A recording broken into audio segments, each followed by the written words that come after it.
जरांगेंनी आंदोलन करावं, आम्हीही वेट अँड वॉचच्या भूमिकेत आहोत. मनोज जरांगे पाटलांच्या भूमिकेवर बबनराव तायवाडे यांनी ही प्रतिक्रिया दिली आहे. तर 24 तारखेची डेडलाईन जरांगेंनी पुढे का नेली असं बबनराव तायवाडे म्हणाले. जरांगे पाटील 20 जानेवारीपासून आमरण उपोषण करणार आहे मुंबई आझाद मैदान. आता आंदोलनात हे टप्पे असतात, त्यांनी करावं. सरकारला काय निर्णय घ्यायचा तो सरकार निर्णय घेईल. आम्ही वेट अँड वॉचच्या भूमिकेमध्ये राहू.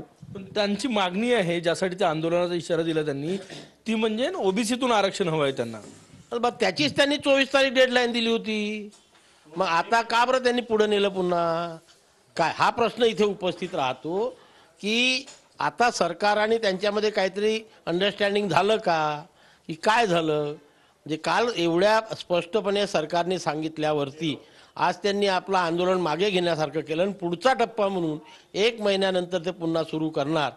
म्हणजे कुठंतरी काही हे होते आहे, सरकार झुकायला तयार नाही आणि हे आपल्या मागणीवरती ठाम आहे, असा पेच या राज्यामध्ये निर्माण झालेला आहे. सर, पण मुंबईत आंदोलन सरकार त्याचा दबावात येऊन सरकारनं जर निर्णय घेतला तर काय भूमिका असणार ओबीसींची? नाही, आता घेऊ शकत नाही. मी सांगितलं की आम्ही सुद्धा वेट अँड वॉचच्या भूमिकेमध्ये आहोत.